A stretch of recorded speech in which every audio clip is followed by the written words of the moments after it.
Minasan, konnichiwa. Thank you for coming this afternoon. So before starting, I'll actually ask you questions to know where you're coming from and what may be interesting to you. So who is already using Docker here? You can just raise your hand. Okay. And then who was interested in using Docker, but after reading, Docker didn't quite do what you wanted? Not too many, one or two people, okay. And who's just interested in knowing more about Docker? A few people, okay. So this is kind of a talk on how to use Docker in ways it was never meant to be used, but in a way that I think is actually interesting to cover cases that currently I couldn't find any other solution for. The slides have a lot of information that can be read later. So you can either take a picture or just copy the bottom URL, the short one, and that will give you a copy of all the slides. So you can read all the small text and lots of things are going to go through the screen. Also, if you have any questions during the talk, just raise your hand, feel free to ask. And if it's later, I'll tell you, hey, I have a slide on that later.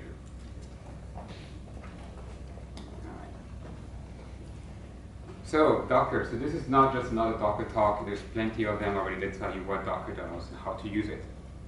But I had a very nice picture I took in San Francisco, so I thought I might as well use it. And yes, of course, the logo, I kind of like the way they have those containers like that. So I don't know if South Park is very popular here, but the shipping container model of Docker is package your application once, and then you can make it work on any operating system. And it's obviously filling a role. Many people are very successful doing that. For me, the main use I had for my own server was actually to make some application less of a security nightmare for me. Many applications are written in PHP and code that when I look at it, I have nightmares at night. But I don't have the time to rewrite it myself. So putting that code in a container, it can still be attacked. Maybe a cracker can get in and compromise it, but I don't want that person to have access to the rest of my machine. And that's, of course, one of the things you can do with containers. Now, VMs, virtual machines, do a better job of that. But the reason why I didn't use VMs so far is that they use more resources. But the more important part for me is it means I have to run a completely different operating system in a VM than the one that's running my host. It could be the same, but the point is I'm running two operating systems now. And I don't want to maintain two operating systems if I don't have to. Worry about the libraries not being the same and all that stuff. So containers give me that separation where it's good enough for security for me, and then you can get, of course, other knobs like tuning CPU and memory if it's important to you. So containers are not new. They've been along for a long time, even before the current containers that are in the kernel. I realized in my email I had a to-do from many years ago to actually migrate to LXC. And then when I looked at it, I realized, oh, I do need to have a separate image of an operating system, and it's almost like a VM. And I just didn't want to do that. And then when Docker came along, it was kind of the same problem. I'll get back to that. Also, back then, the containers were not very secure. It was very easy to break out of a container when you were root. And setting them up was just not that simple. So that's where Docker came in, and basically Docker made containers easier and accessible to everyone. The great thing that made it successful, of course, is having already made Linux images. You just run one command, you have a whole system ready for you to use, and you can get up and running very quickly. Also, they have very good documentation, which is rare nowadays. So I really want to compliment them for documentation, including this is how you start, this is what it does, this is step one, step two. It's really nicely done. The other part they do that's interesting is you have that image you download and you put things on top, and that's done by an overlay file system or a snapshot, and it can be rolled back. So you keep things separate and you can easily go back to your clean states. And of course, it does also a good job of network integration, virtual file systems, and all those things, which I'm going to look at. So security, the first thing I looked when I got my first Docker image running was, oh, okay, let's look at what's available on root. What can I do? And I noticed it had all those long points, which basically are making the things that are accessible in proc not writable. And it makes sense that in the container, I don't want someone to start writing to my sound card or to a sysrequest trigger, which is how you reboot your system, for instance. Or write to my memory proc capable, like you could write outside of the container, that would be bad. So they take care of that. And they have people who just went through the work of realizing, yeah, we need to shut that down. Then same thing in /dev, that's how you go and see, hey, can I get to my hard drive that way? And /dev, this is the entire list of what you get. It's very short. Just enough to get big things working. There's no device nodes for my hard drive. So, okay, maybe I can create one and try to access it, but I get permission denied because the container makes sure I can't do that. Same thing, let's make device nodes just for partition and mount it. I'm not allowed to do that. And that's very good. That size is a bit smaller to read, and that's why you can download them and look at them later. But if I run PS, then I only see basically my process and what I just run, nothing else, which of course is the whole point. So if someone gets in my system, they don't see what else I'm running. Same thing for the route. I have internal networks that are not visible here. So if you break in my machine running at home from the outside, you don't get to see my internal network. You don't get to write over my disk array or write on my printer that I'm an idiot by putting a picture of something stupid on my printer, basically. Of course, it also takes care of routing and IP masquerading, so the networking is just transparent. You don't have to set all that up. So Docker, I didn't try it any earlier because once I did all that, I realized, but I still have to have a Linux image. I still need to move my application inside. And I had a fully working system. It took me a long time to get things working. And I knew it would take me a long time to make it work in a container. And then I'd have 2 copies of many things, which I just didn't want to do. The other part is, and this is not me saying anything bad about Docker people, I just don't trust other people. So I don't want to have a Linux image downloaded from the internet. And in this case, they have checksums which currently do not even provide security of the image. But even when that's fixed, and they're working on fixing that, I personally have to assume that someone could break into the Docker servers and replace the Linux image with another one. And that would be horrible. I know the Docker people, I'm sure, are very aware of that problem, and they're making their best efforts to make sure it never happens. But my job is trust no one. So if I don't have to rely on that, even better. And as I mentioned, I have a very customized image that I worked on over the years. Just redoing it from scratch in every container was just more work that I was willing to do. And I'm not saying it's the right thing necessarily, right? I'm just giving you a use case here. Now, a part that's more important to probably more people is having multiple OS images means you're taking more disk. Okay, disk is cheap, fair enough. At least in most cases, SSD is not as cheap. But people tend to discard the RAM issue, and RAM is actually what's expensive. Any RAM you're wasting by duplicating shared libraries and bindings is RAM that's not being used for caching your file system, databases, or anything more important to your application. So I ended up being back to that state. Hey, my thing works. Doing all that and making it not as well as what I had before wasn't very appealing. But I knew it was a security issue. So one day, because, well, let's see, what's this next slide? Yes, actually, there you go. Because I work at Google, we actually have been using containers for a long time. Just to be clear, we don't use Docker, so we have containers way before Docker existed. And one thing we do is we have the same root file system to boot the system and what shows up in the container. So that way, when you update the system, and let's say you put a new version of OpenSSL, it shows up automatically in all the containers. You don't have to go and update all of them. And it's the same thing with VM images. If you have all those VM images, now you have to update them all when you have security updates. So if you use containers and you download an image from the internet, you can hope that that image is up to date and secure, but for me, hope is not exactly a strategy. So having one image inside and outside a container means it's less work to maintain, fewer bits to copy when you're imaging machines. And as I mentioned also, you have less RAM use.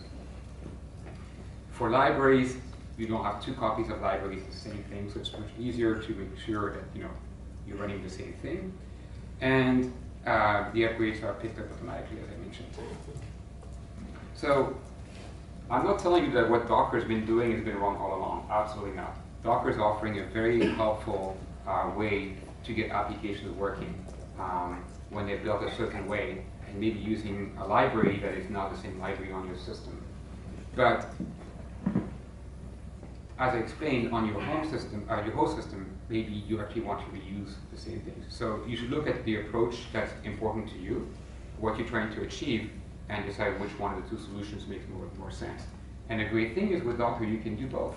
It's just that what I'm going to explain here was not explained before, because I'm probably the first crazy person who did it.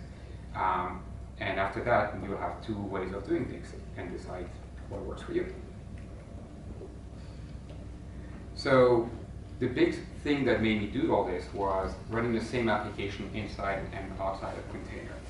One of my applications is a graphing application that gathers a lot of data from the network, from temperature sensors plugged into USB ports, disks, network, a lot of resources that are just all over. And if I made all those resources available in the container, by then there's so much in the container that the container is not containing anything anymore. If you break the container, you access all of my network, all my stuff, and then, well, I've done all that work for nothing.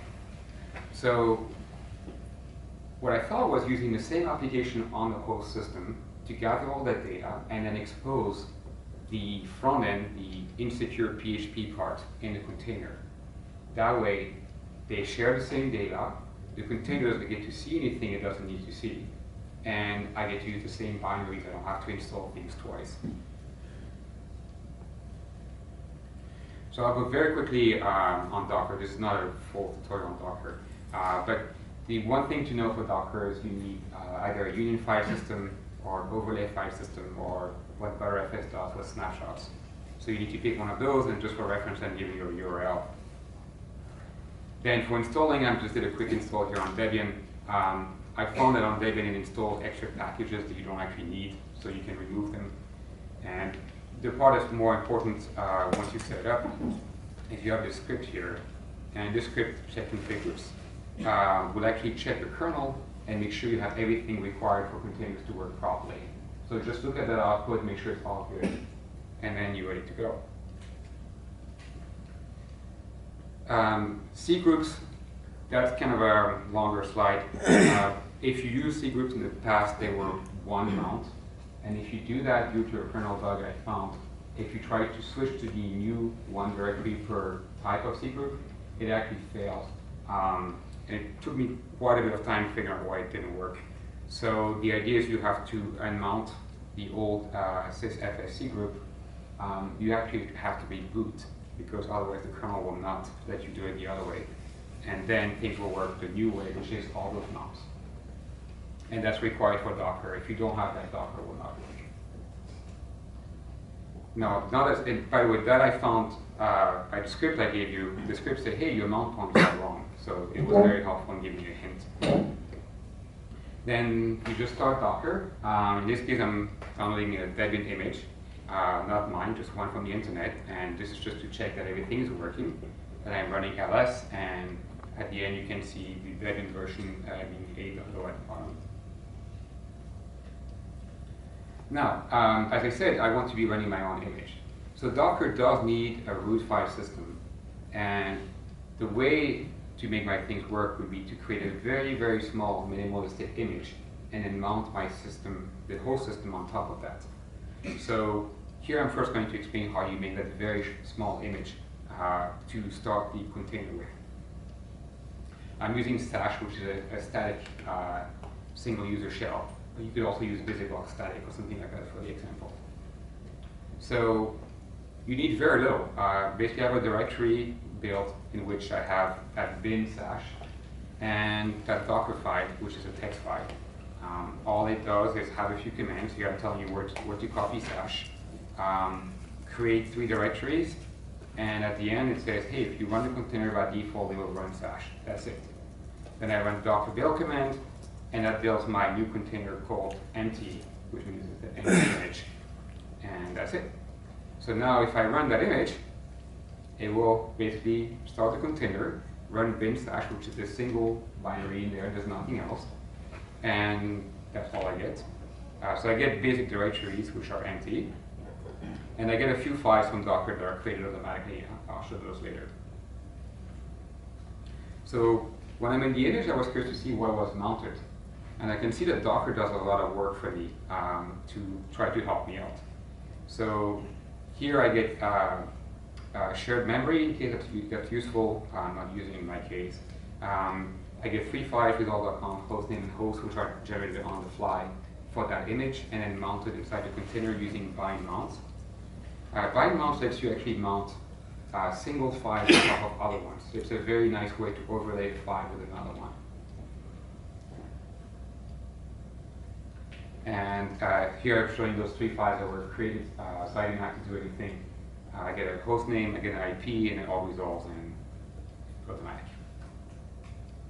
All right, of course that image is not going to do anything. It's just a base image to start with. So then I want to mount, for testing, to mount my host system on top of that image. And the way you do it in Docker is -v, and you give the from file system you want to mount and where do you want to mount inside the container.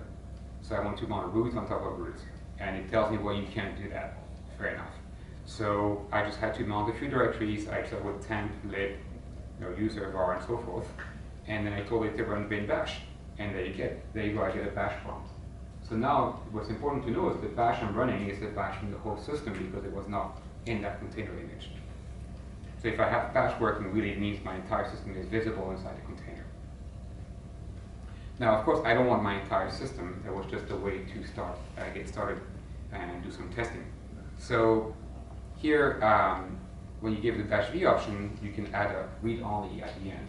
So those mounts are going to be now read-only inside the container, and you can see that they're read-only.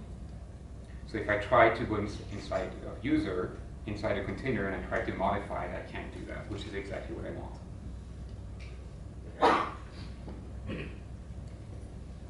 So there's a few gotchas, and that's one of them that I'm explaining here. I was trying to make my Apache 2 directory visible inside my container, and I got this error here, which had read-only file system. And what was going on is that my /etc was read-only and did not contain, so here to have a directory tree in Docker base, and where I put an etc directory, which is separate from my real one, but I'll explain why later. So I made that read-only, then Docker tried to create an Apache 2 mount point so it could mount Apache 2 on top, and it failed, and that's why it's telling me read-only file system. So the fix to that is simply to make sure I have the directory available in my directory so I can mount on top, because by the time it's read-only inside the container, it's not possible anymore. And so that's a lot of information, but if you go back to it slowly, it will make sense. Another issue I found out, well, issues, not really, but when you mount /user in Docker and user local is a different file system, Docker tries to be helpful and says, oh, you probably mean to mount everything under it. So it will recursively mount everything. And that's not what I wanted. In my case, I actually want to mount as little as possible. And one way to get around that was basically to have a directory in which I made mount points, and I mounted my base directories inside it. This is on the host system, right? So now I have a user directory, and I mount user inside that, which means if you cd into Docker base user, there's no more user local. And by giving that to Docker, then user local doesn't get mounted automatically anymore. Now that works if you have mount points. Now let's say in the case of var, I have var log. I don't want my logs of syslog or anything else be visible inside the container. So to hide portions of file systems, the way to get around that is to mount, in my case I'm just mounting CMP on top. I want to overlay something to hide portions of your file system. So I'm starting again with V as root Docker base. That's where I put my file system that's going to become the Docker file system. I mount var in it, and then I mount temp on top of var log. So you can do it as a -v on the command line for Docker, or if you don't want to have a very long command line with all those overlays, you can just bind mount it on the system, and then it automatically shows up that way in a container. The thing to know is that you cannot use read-only for a bind mount in run. PHP 5 also has a sessions directory, which has permission for everyone to write in. Clearly, I did not want that to be mounted on my home system, so I just made a symlink to run, which again is a temporary directory, which is now separate for each container. So it's all separated, and it's not going to fit through to my host.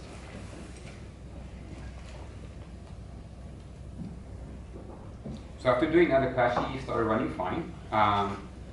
I just noticed that my application couldn't talk to MySQL, which made sense because MySQL was not running in a container. Now, thankfully, even though you can actually forward ports with MySQL, you don't need to. You can just have the MySQL socket. And all I had to do was to mount the directory with the MySQL socket inside the container. And now I made MySQL accessible to the container. And there we go. By then, I had everything working. I can now use the same config files on the host and the container because it's physically the same files. And the backend that does all the hard work is on the host. The unsafe frontend is running inside the container. And in this case, they're using MySQL to move data back and forth. Some other applications will use database files or log files or dump files to share data. And the best part, of course, when you do that, those files are writable on the host, but they're read-only in the container. So the container can read the data to display it, but it cannot modify it. So it's a long script. That's, again, something you can use or steal if you're interested in doing that. I'm not going to read in details. And this is just to show you the, whoops, that's not supposed to happen. Oh, that is very bad what just happened here. Because I'm not in full screen. My God, guys, this is not good. I wouldn't imagine I'm happy with what just happened. Sorry, I'm gonna have to get back in. Let's try this again. Don't fall off the edge. And restart.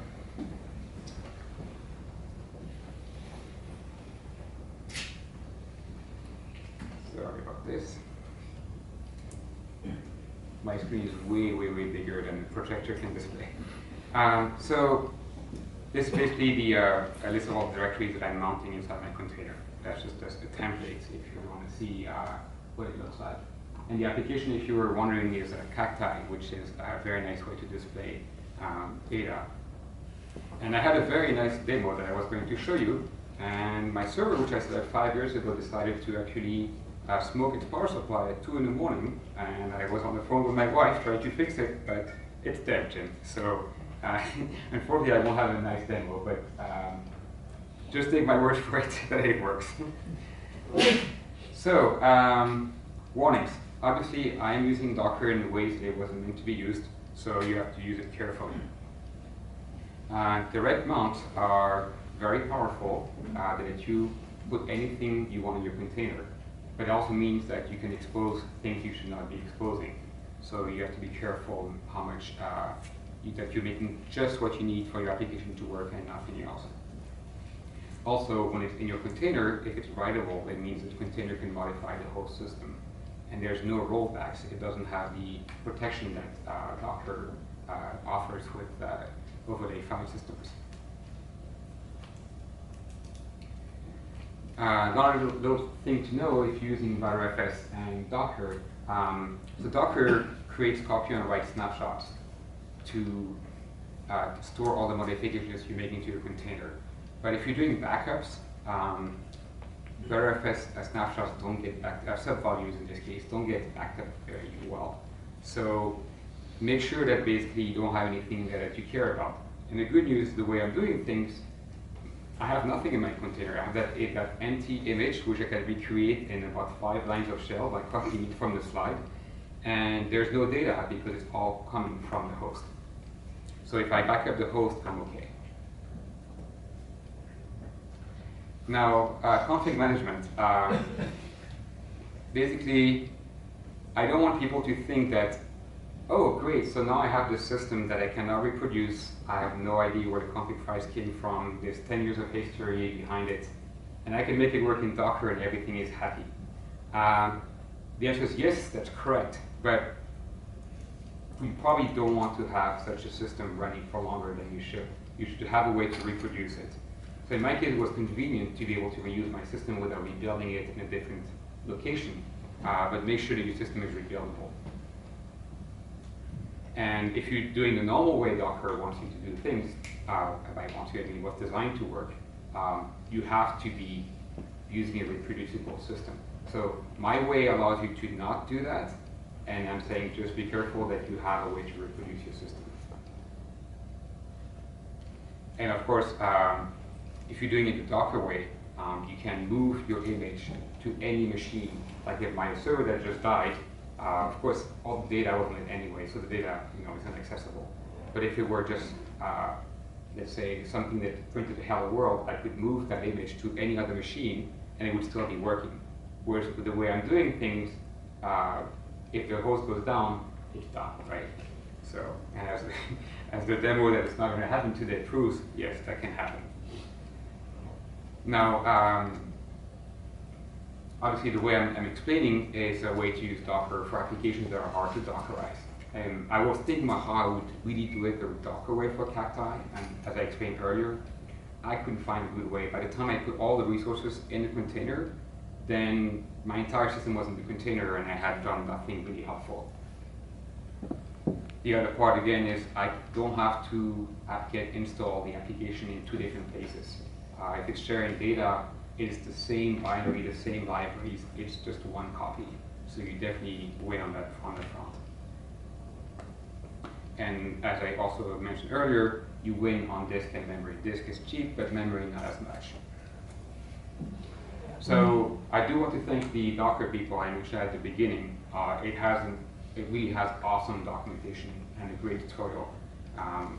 The reason why Docker is so popular is it's not because they invented containers, it's because they make containers easy to use, even in ways that they had never thought would be possible. So really a big thank you to them. And then I have time for questions, including how crazy are you and why are you doing this?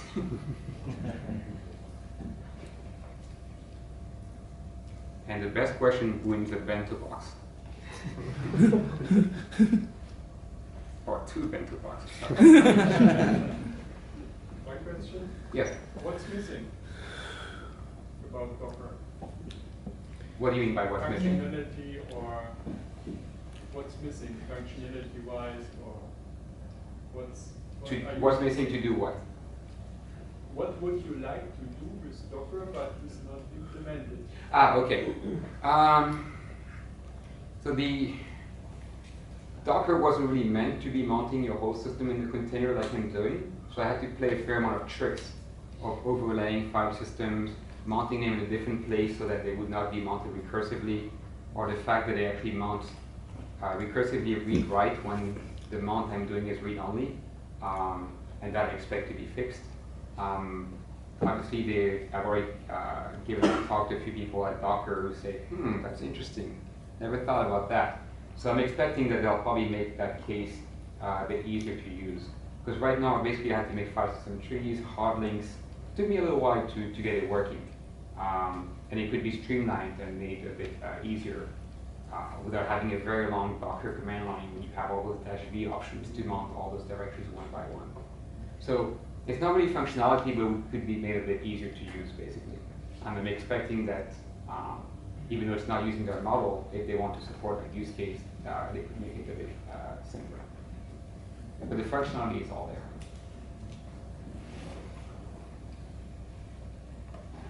Anything else?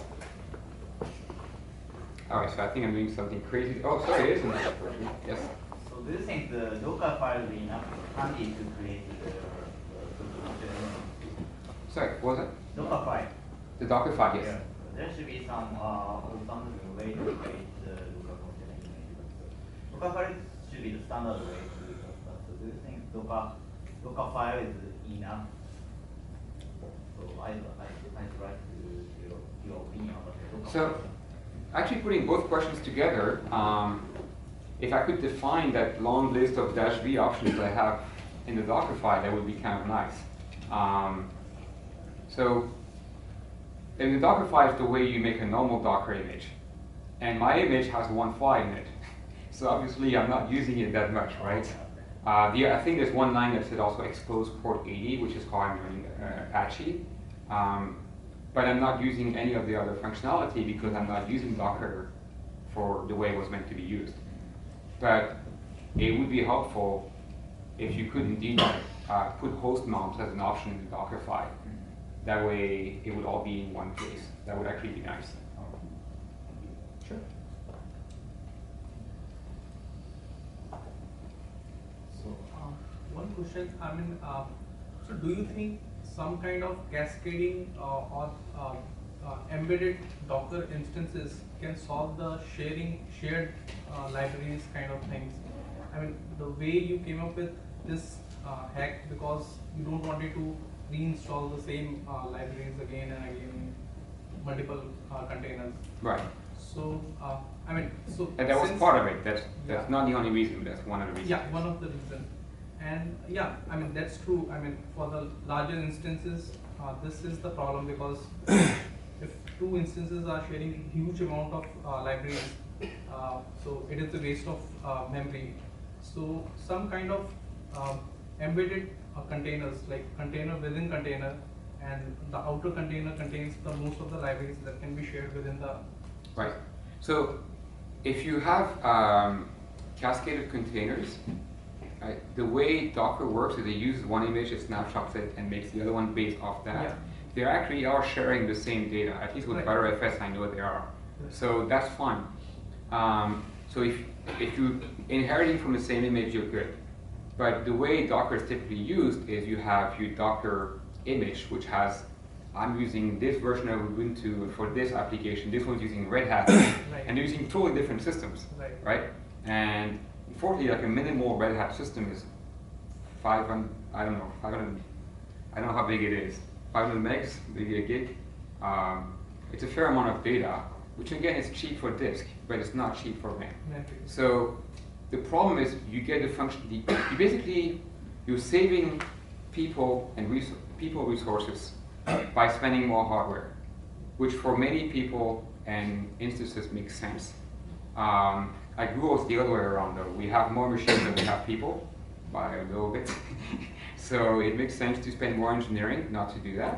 And in our case, we actually enforce this use of the same library by every single application. I didn't mention any details, but if you have, let's say, two applications in-house, one is using OpenSSL 0.1 and the other one is using OpenSSL 1, and then those two applications need to be linked together, then you realize they can't because they're using an incompatible version of OpenSSL. And now you're like, oops. So because we use so much code and we link so much code together at Google, we force the use of the same library by everyone. So it's more work because when one guy has to upgrade OpenSSL, they have to find all the other people and say, hey, guess what? We have to all change at the same time. It is work, it's inconvenient, but at the end, we win. Now for smaller companies, when you don't have all that manpower and it's easy to just buy a few more machines or instances, that's why it makes sense for them to say, oh, I'm going to run 5 flavors of Linux, one for each application. It's not great, but it works and it's easy, right? And then if I'm going to a new vendor, and now you have hosting providers using some Linux underneath, you don't even know or care. You just put your image on top. So for that usage, it makes sense. But if you're hosting it yourself at the Amazon, Google scale, you control the OS, and then you don't want to be doing that. You want to be using the same OS. Did I answer your question? Not really. I forget now, sorry.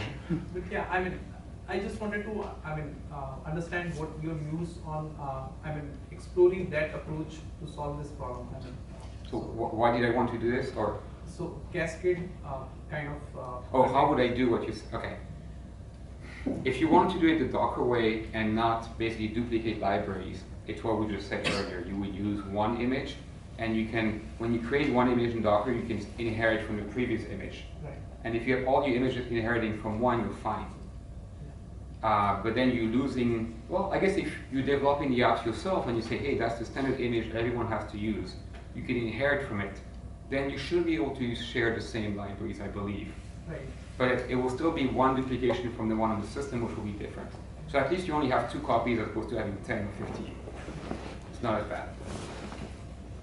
Yeah. Anything else? All right, well, thank you. Oh, that's a good question there. Sorry. Can you comment on the performance? The performance, well, so containers run at the same speed than not using containers, because there's no emulation going on, right? So there's no performance drop at all. And then the reason why I'm doing it this way is I'm getting more RAM by not wasting it. Therefore, I get maximum performance out of my system. If you're using Docker the normal way, you pull in images which take network and disk resources, and then using that extra RAM because you're running those different binaries and libraries. So it may not be a huge amount, depending on your system, but it's sizable. And I do owe, any megabyte of memory is worth money when you multiply it by many thousands.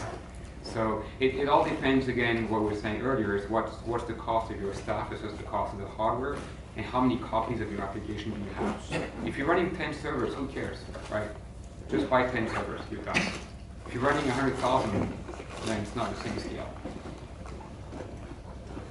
Sure. I think we're done. Thank you for your time.